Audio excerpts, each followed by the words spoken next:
head on a pound note, Why? so they can't count her feet. Oh, Oh, gosh. Morning, Mike and Bev. Morning. Morning. Good morning. Oh, guys, Mom wanted to say something. I wanted to tell you that all three of my children, part of their spouses, grandchild, great grandchild, have been here all week working on my townhome, getting it all ready to put it on the market. They have Fantastic. Great. I'm so proud of them. That's wonderful. Yeah. I think we're about ready to get it on the market. Yep. That's wonderful.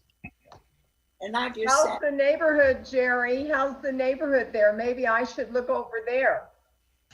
Oh, Donna, you know how it is. It's a beautiful neighborhood. I know, I love her townhome. I loved it. Yeah. And a great But I fireplace. also love her Yeah. apartment. Oh, yeah, the apartment's a Oh, luxury. yeah. Lynn and I both really love her apartment. It's beautiful. Yeah. Good morning, Bill and Nancy. Good morning to you, brother. Good to see your ceiling again. Indeed, indeed.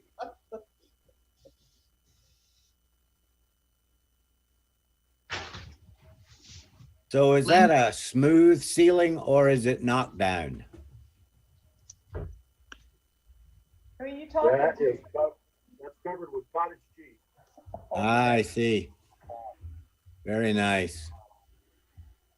No, very old. Vintage. Hey, Mike and Bev, are things back to almost normal in Houston? For our kids, they are. Yeah, mostly there's still a lot of people fixing water damage and that sort of stuff, but the weather finally straightened out and the power's back on, that sort of stuff. Good to hear that. That was almost unbelievable the way it happened and how fast that it happened. And then last week they had 80 degrees. Mm-hmm. Hey, Mike, are you wearing a tie just to make sure you remembered how to tie it? Yeah, I even remembered how to do it. Can you see that? Yes, it looks good. Yeah. Do you remember clip-on ties? Oh, yeah. They were easier. Morning, Tony. Good morning, everyone. Good morning, Tony. Morning, Tony. Morning, Tony B. How's everybody doing? All the better for seeing you. Wow. Well, Donna's having a rough time, but the rest of us are fine. Oh, okay. No, I'm okay. Oh, I just started. You need to move this. There's the bell. That was a short bell. Okay. Can everybody hear me? Yes. All right. At least Gordon can hear me. Okay, this will be the last of our 5 lessons on between the Testaments this quarter. We started with the study of Malachi, and then we had 5 weeks left over. So we've been doing between the Testaments, and this is the last one. And we're going to be looking at Rome and the Herods. Of course, under the New Testament time, Palestine was under the jurisdiction of the Roman Empire and their client kings, Herods. And we'll start with Rome.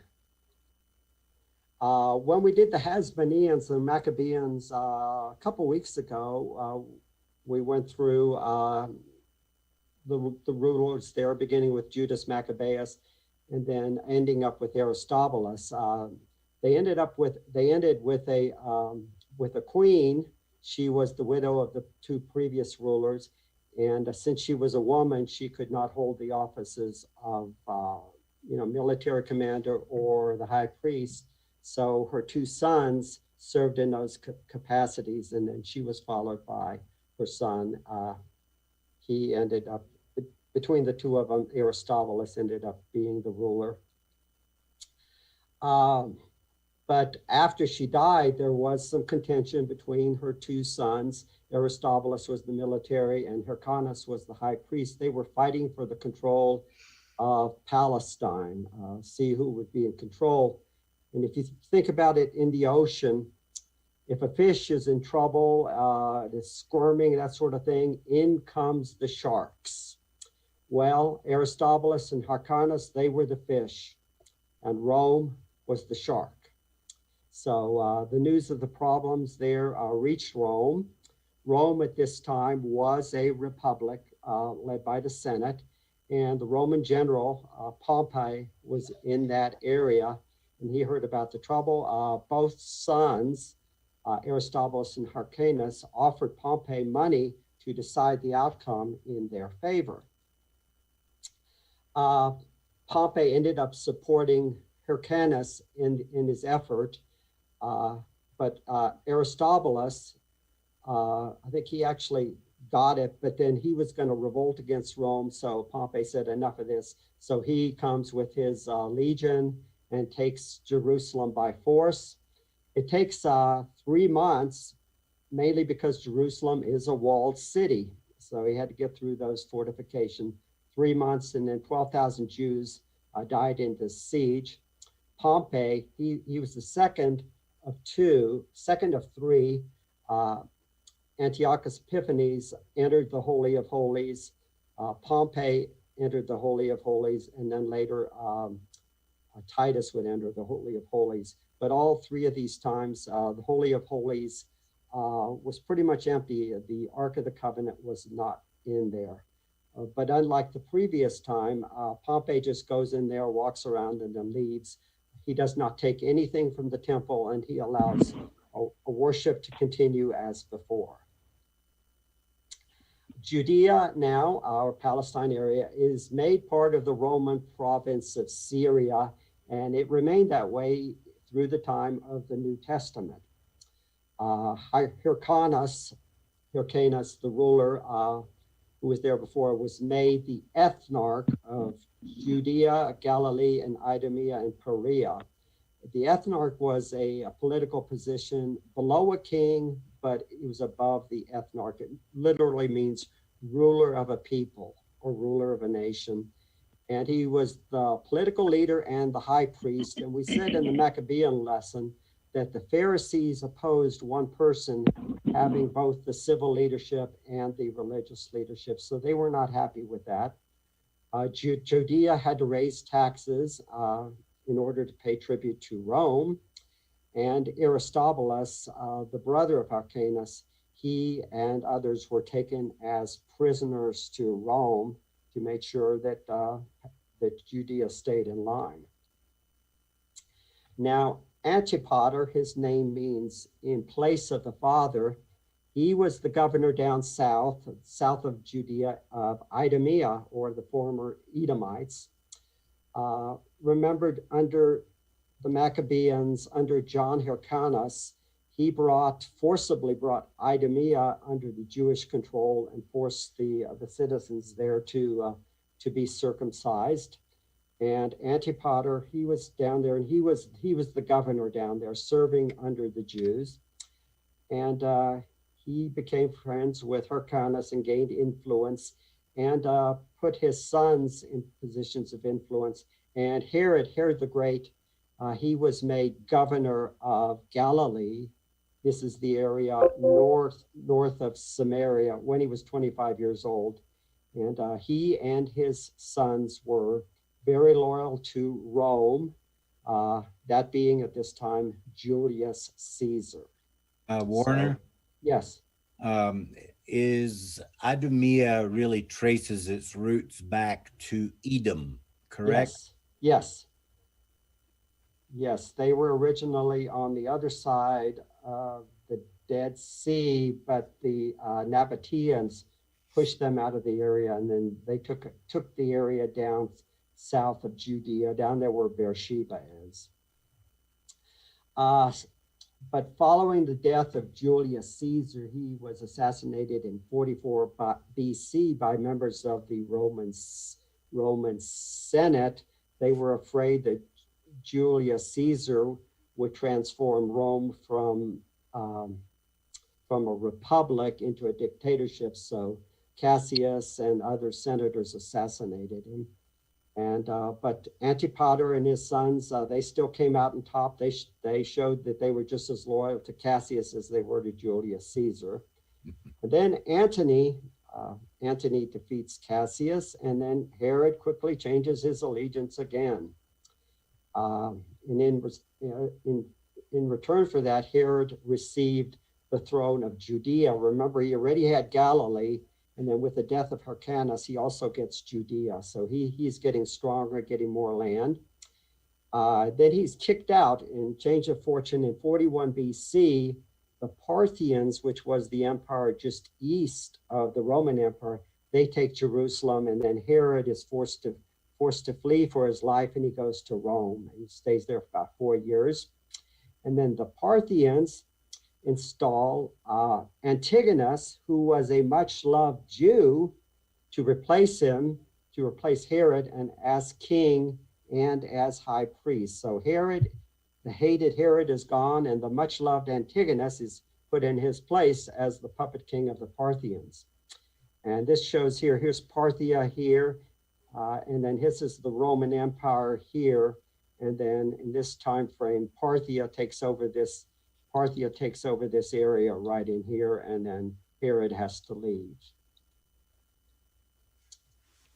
So Herod is in Rome for about 4 years here. While there, Antony gives him the title King of the Jews, even though, he's not actually there right now. His kingdom is under the Parthians. But with the help of Rome, he gets an army, and then he goes back and takes his territory away from the Parthians, and then he rules for about 34 years. And then another change of fortune where Anthony is defeated by Octavius, who becomes Caesar Augustus, and Octavius was the adopted son of Julius Caesar. So this happens in 31 BC, and Herod switches loyalty again. And here's a picture. I don't know if this is actually him, but there's a picture. So Looks Herod like the Great. Santa Claus. Yep. Okay. Herod the Great. Josephus was the first one to refer to Herod as great, possibly not because he was a great person or loved by his people, but primarily because of his building programs. His claim to fame, he was obviously a shrewd politician, going from Pompey to Julius Caesar to the person who assassinates Caesar, to Mark Antony, and then to Octavius. You would think that this happened, he would be put into exile or even executed, but no, he survived all these changes in leadership by showing that he would be just as loyal to the person following as he was to the predecessor. He was a military leader. He took back Jerusalem from the Parthians, a great speaker, and obviously a great builder. His reign was divided into 3 different periods: the consolidation of power, peace and prosperity, and domestic strife. The first one, consolidation of power, keeping the peace and collecting taxes. Those are in bold because those are the 2 important things. As long as you can keep the peace and you're providing revenue to Rome, you are good. So you violate one of those 2, and likely you're going to be out of a job. Peace and prosperity, building programs, bringing the Greco-Roman culture to the area. That's another thing he did. Theaters, things like that. And then final period are not so good, domestic strife, and then with his family, problems in the family, and then problems with Rome. Consolidation, this 10-year period. he has primarily four adversaries he has to deal with: Pharisees, Jewish aristocracy, the Hasmonean family, or the Maccabees, the people that ruled before the Romans came in. They still have descendants at this time. And then Mark Antony's friend, Cleopatra. The problems with the Pharisees, well, they obviously didn't like, they didn't have the problem here of the ruler and the high priest being the same, because Herod was now the ruler. But they didn't like Herod because he was not a Jew. He was an Idumean, a descendant of Esau. And even though they were brought into the empire and they were circumcised, they still were not pure Jews. And also because Herod, the only reason Herod had his power is because he was a friend and backing of the Romans. And the Pharisees did not like the Romans. And also Herod severely punished those who opposed him. And that included the Pharisees, and he had many of the Pharisees killed when he came back after getting rid of Antigonus. And then the aristocracy, they didn't like him because they loved and supported the previous king under the Parthians, Antigonus, and they liked him. But when Herod came back, he executed 45 members of the aristocracies. These were Sadduceans and members of the Sanhedrin. And the Sanhedrin had 71 members, and he killed 45 of them. So he got rid of half of the Sanhedrin, and these were wealthy people. And then once he killed them, he confiscated their property and then used that to pay the tribute that he owed to Rome, or that he owed to Antony. So he killed these people, took their property, and then paid the taxes with it. Now, Josephus writes something interesting about Antigonus, the previous ruler, and what Mark Antony did to try and make Herod more palatable to the people. And he says, this is in Antiquities of the Jews, Antony ordered Antigonus, that's Antigonus the Jew, as opposed to Herod the Idumean. He ordered Antigonus the Jew to be brought to Antioch and there to be beheaded. And this Antony seems to me, to Josephus, to have been the very first man who beheaded a king, as supposing he could no other way bend the minds of the Jews so as to receive Herod, whom he had made king in his stead. For by no means could they be forced to call him king. So great a fondness had they for their former king, Antigonus.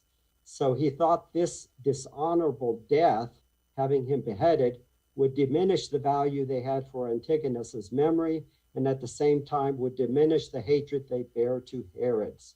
So he thought this, well, he thought wrong. So it's kind of sad when you have to kill the former king to have them accept the present king. Second was the Hasmonean family. These are the Maccabees, and the antagonist here was the mother of Herod's favorite wife, Mariamne. She was Alexandra, and she was a Hasmonean, one of the Maccabees, and she didn't care for the person serving as high priest. Well, that was just one of many things, and she wanted her son, Aristobulus, to serve as high priest. So she's friends with Cleopatra, and she wrote a letter to her to ask Mark Antony to force Herod to make a change in high priest. So then he went along with it, and he made her son Aristobulus the high priest. Now he was a Hasmonean, but he did have a problem. Aristobulus was 17 years old when he was high priest, and you had to be 30 years old just to be a priest, much less high priest. So he wasn't really qualified either, but Herod goes along with it. There's nothing else he could do. So he makes the change. And while they were in Jericho, they were vacationing in Jericho, Herod and Aristobulus, and it was hot there, and they had a pool there, and they went into the pool, and his friends were messing around one evening, and they held him under the water until he drowned. So He had an unfortunate accident, but Herod got rid of him that way. And then Alexandra was put into chains. Cleopatra, the fourth one here, she was a problem because she was friends with Alexandria, and she helped her go behind Herod's back in making the change in the high priesthood. Cleopatra asked Antony to increase her territory, and Antony did so by taking away some of Herod's best land and giving it most fertile agricultural land, and he gave it to Cleopatra. And then he also didn't like her because Cleopatra interfered in Herod's attempt to try to help Antony when he was in a civil war with Octavius, who would be the future Caesar Augustus. So these Warner? reasons. Yes. You know, it's really brought into sharp focus the intrigue, and what's going on here is God is paving the way for his purpose to bring his son into the world as a human being. Yes. So God wasn't God was not silent, or was he inactive? Yeah, he was around during those 400 years of silence. So, okay, so those were the four problems with Herod, their antagonist to Herod. And then, of course, he supported Antony, and then Octavius defeated Antony in 31 BC, and then Antony and Cleopatra committed suicide. So Cleopatra preventing Herod from aiding Antony was actually turned out to be in Herod's benefit, because since Herod wasn't helping Antony, if he did, he might have gotten trouble. You know, he might have been executed here. But Antony and Cleopatra are now out of the way. Herod is now consolidating his power, getting rid of rivals with false charges.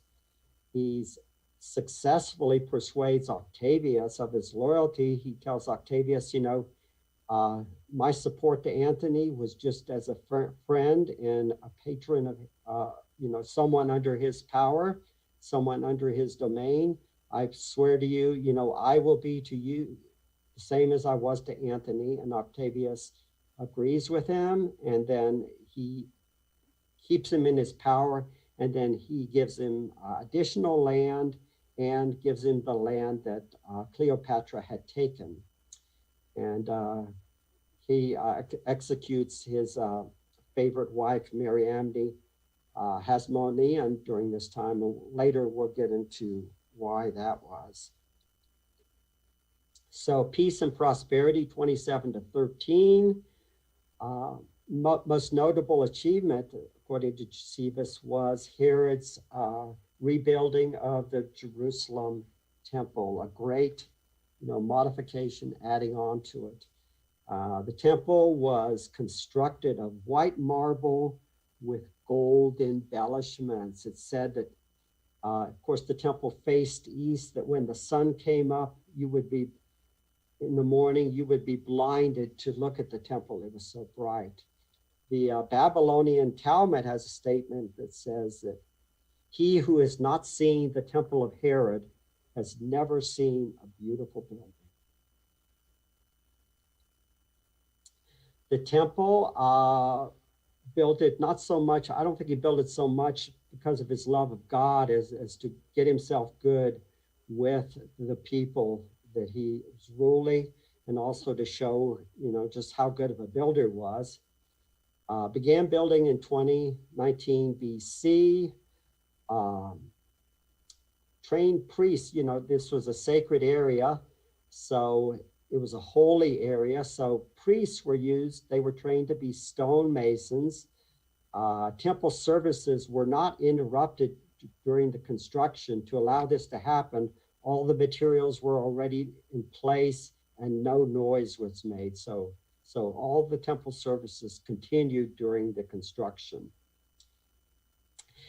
Building the temple took approximately 2 years. Now we read in the Gospels about 46 years, this temple. Well, that was for we'll see later, that was for the entire temple court area, 2 years just for the building itself. Temple Mount was the largest building site in the ancient world, covered 35 acres, the building, and it was destroyed shortly after completion. I'd read there were materials in place to raise the height of the temple another 30 feet when it was destroyed.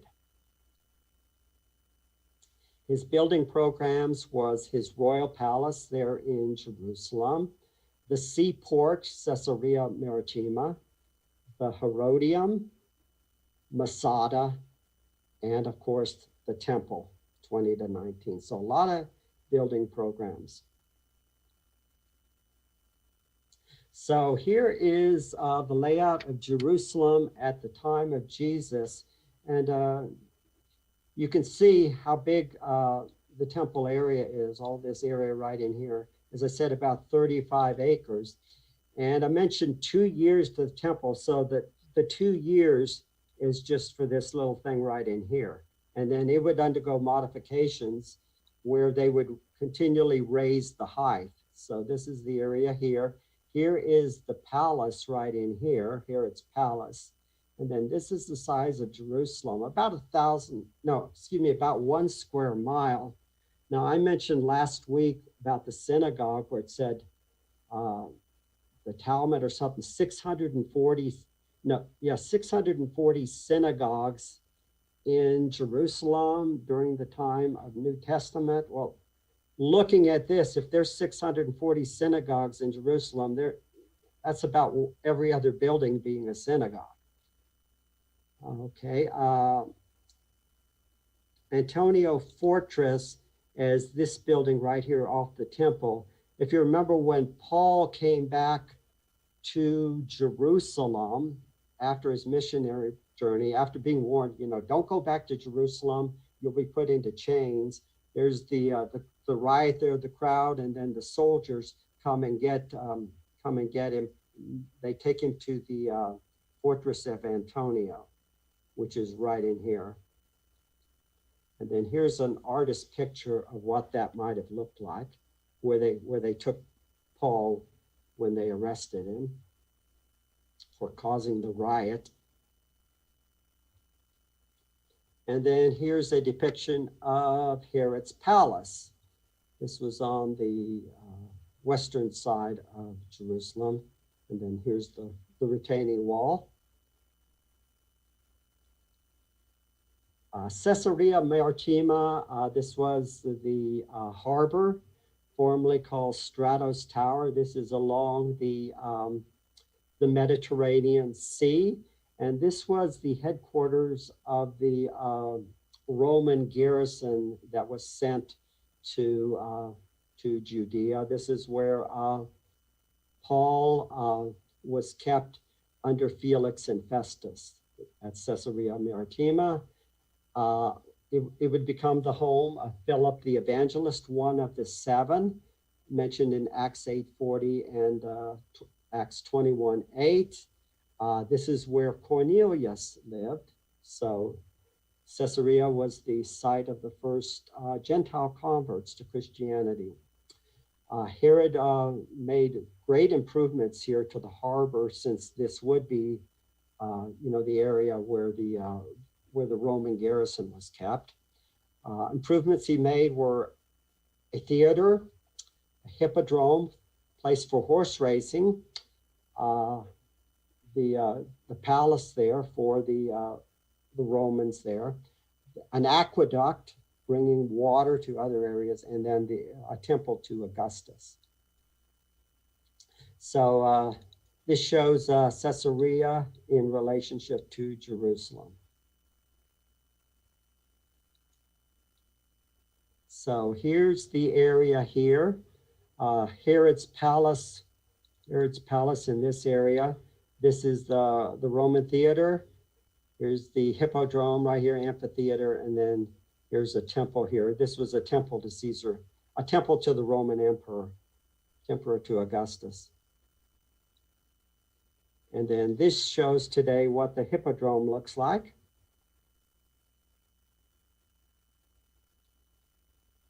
And then this is the port. It's in ruins today, and much of it is now under the Mediterranean. It goes out further, but it's underwater today.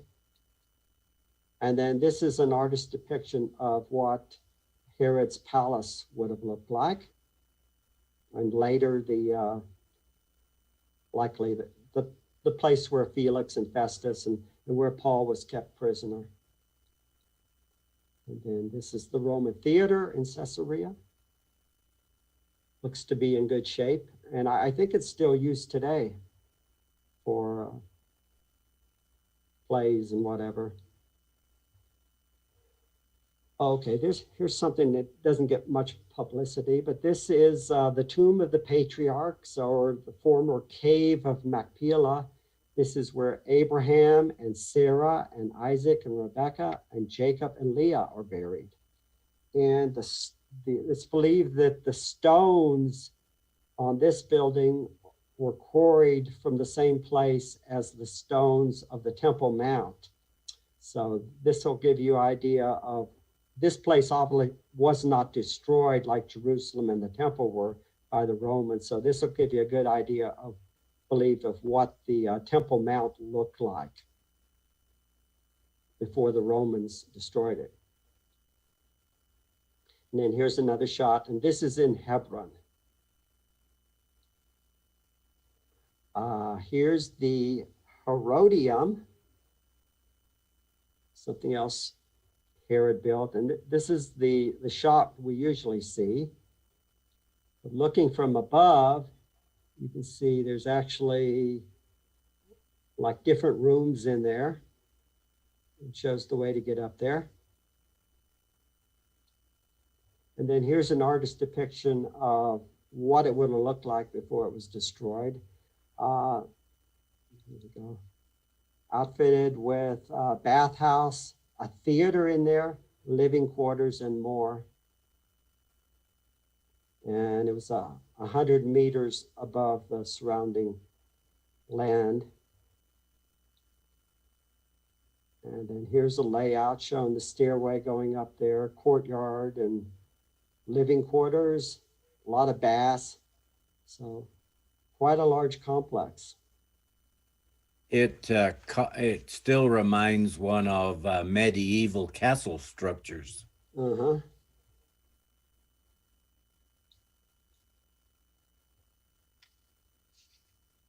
In fact, some say that when Jesus said, "Take this mountain and cast it to the sea," they say he might have been talking about this.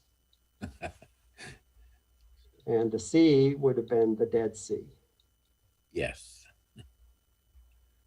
And then here's perhaps the most famous of them. This is Masada.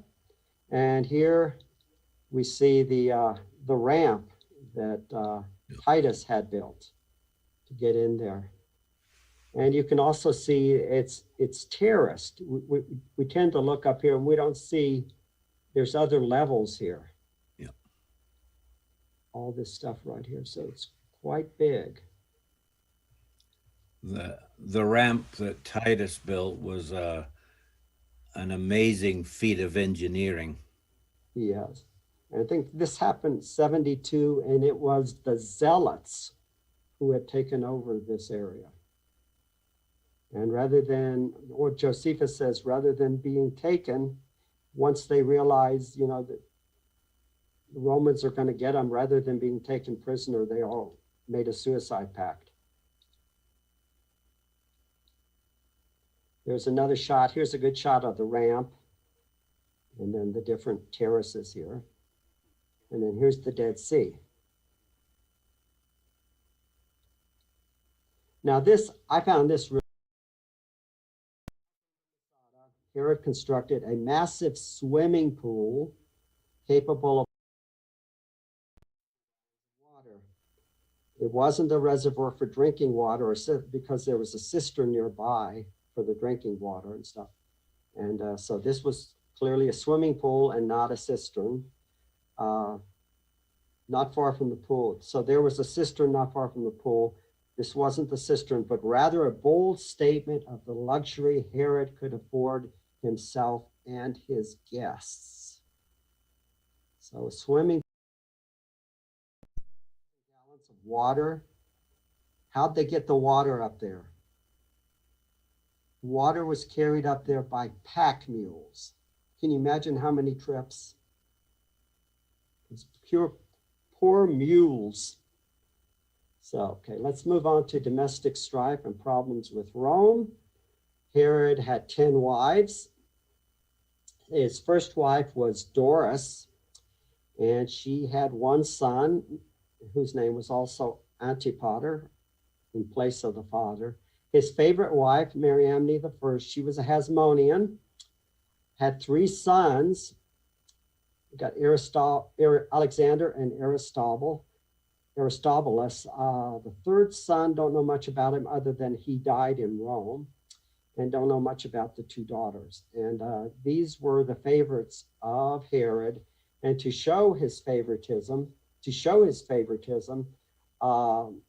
Doris, his first wife, and his firstborn son, Antipater, once these 2 sons were born, Doris and Antipater were sent into exile. Because, I don't know if it's because Mariamne didn't want him around or what. There's Mariamne the second. She had one son, Herod Philip, and then Malthake. She had 2 sons, Archelaus and Antipas, Herod Antipas. Of course, we know him from John the Baptist. And then this son here, Herod Philip, was married to Herodias. And when John the Baptist includes Herod of having his brother Herod's wife, this is the Herod we're talking about, Antipas. Antipas, he did not gain any land. He was not a king or anything in the will, but he was given money and houses or something in Jerusalem. And his wife was attracted to Antipas because he was a tetrarch and her husband didn't have any position. So that's one of the reasons she left Herod. She divorced him and married Antipas. And then these are the 2 sons here that were not so much Archelaus. Archelaus is the reason we're told in Matthew why Joseph and Mary did not return to Bethlehem. It's because he was around. So the angel told them, well, go to Nazareth.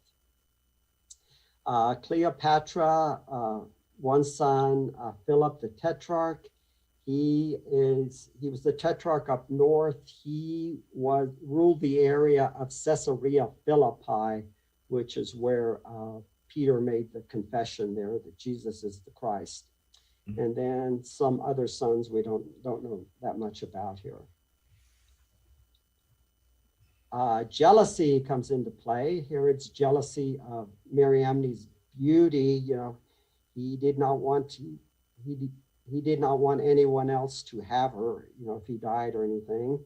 And Herod's wives and their sisters' jealousy, particularly Salome, they were jealous of how much, Herod was fawning over Mariamne. So Herod favored his one wife there, Mariamne, who was a Hasmonean, and her 2 sons.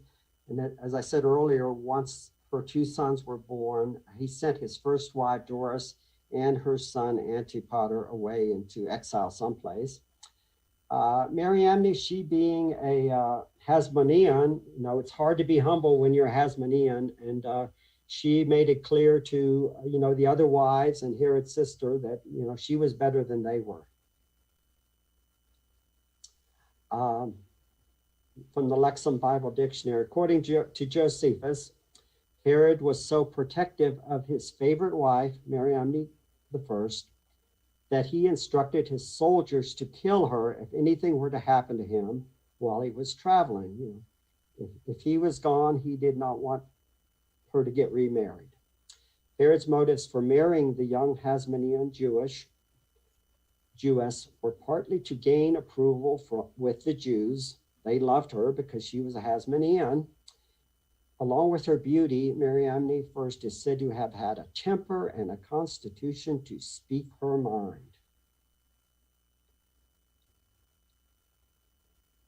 Distrust. Herod was very paranoid. He did away with anyone he suspected of having designs on his throne, and that included his own sons. Even during the latter years of his reign, when he didn't have long time to reign, any sons that were seen like, well, what am I going to do once I'm king? It's going to wipe you out. He built fortresses. Those fortresses that we saw, Masada and the Herodian, they weren't built because of his concern about, being attacked or anything by outside forces, but he built it in case his own people were to rebel against him. He would have a place to go hide. The distrust here is also shown in that he prepared 6 wills during his lifetime. You have somebody in your will and then you take them out once you've killed them. During the last days of his life, he ordered his son Antipater killed, and then as well as the Bethlehem slaughter of the innocents a few years before his death. So here's a chart showing the family tree here. Here we got Herod the Great here, and the X shows all the people he had killed. Mariamne, his wife there. A lot of that had to do with Salome and the other wives saying false things about her, that she was unfaithful. So Herod had her killed. Her 2 sons, perhaps thinking too much that they would follow Herod, so he has them killed. And then there's also intrigue. When you got that many wives and that many sons, each of them, they want to be the one to follow Herod. So here's Antipater, the son of Doris, and then Herod had him killed. Well, you could say while Herod was on his deathbed. What was the saying, Warner? Better to be Herod's pig than Herod's son? Yes, right there. Now, Antipater, Herod's father, he was poisoned. So don't know if Herod was involved in that or not, but a lot of intrigue here. And then we have here Malthake. She was the mother of Herod Antipas and Archelaus. Archelaus was so bad, the Romans kicked him out. They sent him into exile into Gaul, a town called Vienna. So I'm wondering if that's Vienna, Austria. So they're sending him a long way off. And then Herod Antipas, he was not loved, but his father was an Idumean and his mother was, Malthake was a Samaritan. That might have been a political, Herod was the king of Samaria also, so maybe. So his wife, Malthake, was the mother of Herod Antipas, whom Jesus called a fox. So here's the chart here. Warner, was the Herodium already built when Jesus, Mary, and Joseph were on their way either to Egypt or to Bethlehem? Yes, it would have been already there. Yeah. I don't think they would have seen it. Yeah, I'm not sure that they would have seen it. Here's a couple of things that Josephus writes about him. Josephus was not a fan of Herod. He says, Herod's distemper greatly increased upon him after a severe manner, and this by God's judgment upon him for his sins. Here we have that fate, God's judgment upon him for his sins. For a fire glowed in him slowly, which did not so much appear to the touch outwardly. So not a fever that you could feel, but he had a burning pain inside of him. For it brought upon him a vehement appetite for eating, which he could not avoid to supply with one sort of food or another. His entrails were also ulcerated, and the chief source of his pain lay in his colon. An aqueous and transparent liquor also settled itself about his feet, and like matter afflicted him at the bottom of his belly. So looks like he was in some severe pain toward the latter years of his life.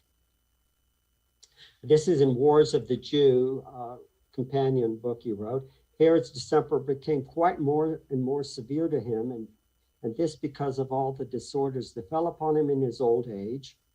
And when he was in a melancholic condition, for he was already almost 70 years of age. So we learned here that Herod was, 69 when he died, and had been brought low by the calamities that happened to him about his children. The calamities that happened to him about his children, who he killed, whereby he had no great pleasure in life. Even when he was in health, the grief also that Antipater, that's his oldest son, the grief that he had because his oldest son was still alive aggravated his disease, whom he resolved to put to death now, not at random, but as soon as he should be well again, and resolved to have him slain in a public manner. What kind of person is this, that he wants his firstborn son not only slain, but slain in a public manner, because he was a little bit too anxious to follow on Herod as king. And quite the opposite of David, who knew that Solomon was going to follow him, and even gave him advice and gave him the materials to build the temple. So quite a bit different between David and Herod. His final commands were to execute his son, Antipater. Now his wife, Doris, she was not executed, but he sent her into exile. And Herod knew that once he died, once the news got out, there was going to be celebration in Jerusalem. So he didn't want that. So he gathered together some Jewish nobility, elders and nobility in Jericho, where he was staying, and they were locked up. And he gave the orders that once he died, all these elders and nobility were to be executed. So they would be mourning so when he died, they would be mourning, but there would be mourning, but it would be for these Jewish elders. And then when he died, they released the elders. They didn't do what he told them. Herod died in Jericho, 4 BC, and then his body was taken and he was buried in the Herodium. Of course, I said Herod had 6 wills. So when he died, there was dispute among his sons as far as, which will was the actual will. So there was a delegation that was sent to Rome, and Caesar Augustus was then to decide what was to happen. His son Archelaus, by the Samaritan Malthake, was made the ethnarch, and he had Judea and Samaria. Antipas got Galilee, and Philip got the area up north. So Archelaus was the ethnarch, and Antipas and Philip tetrarchs. Warner, in recent years, they did some excavations at the Herodium where Herod was buried, and they did find some interesting art.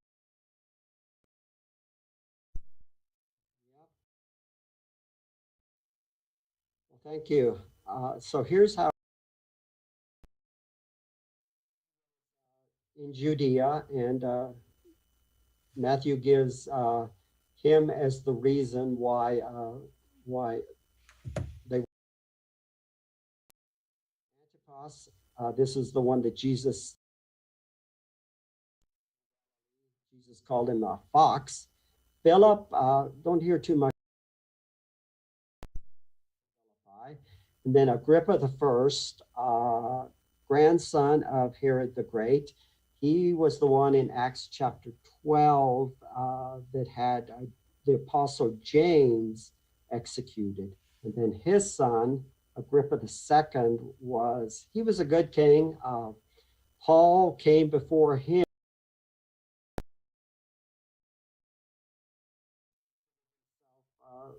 Fortunate to be able to make his case to Agrippa, because he said,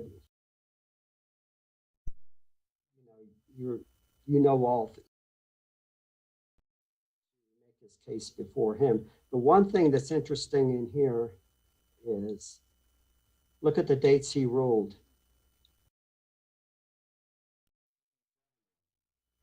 Yeah.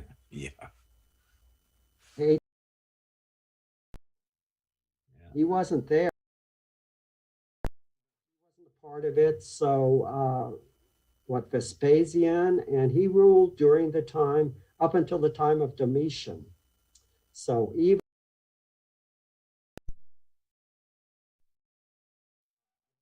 still kept his position as king.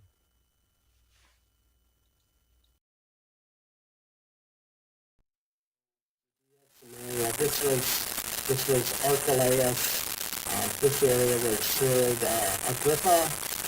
This area here was Herod Philip. And then some of the cities here went to Herod's sister, Salome.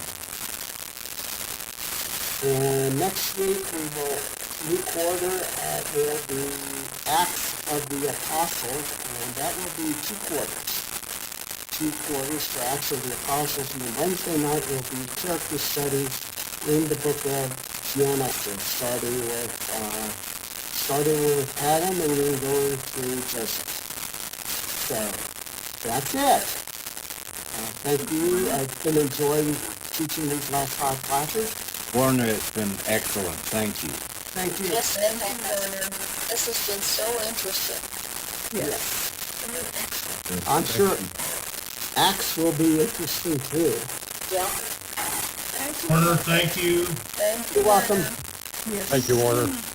It helps give the scriptures some texture Yeah. when you add the history in amongst the characters and the events that take place in the Bible. Yeah. It gives you some knowledge of, why didn't the Jews like these people? They had no reason to. Warner, you are a talented teacher. Thank you. Thank you. Thank you. Yes, you are. Very Amen. much. Well, I am off to the building. Drive Well, safe.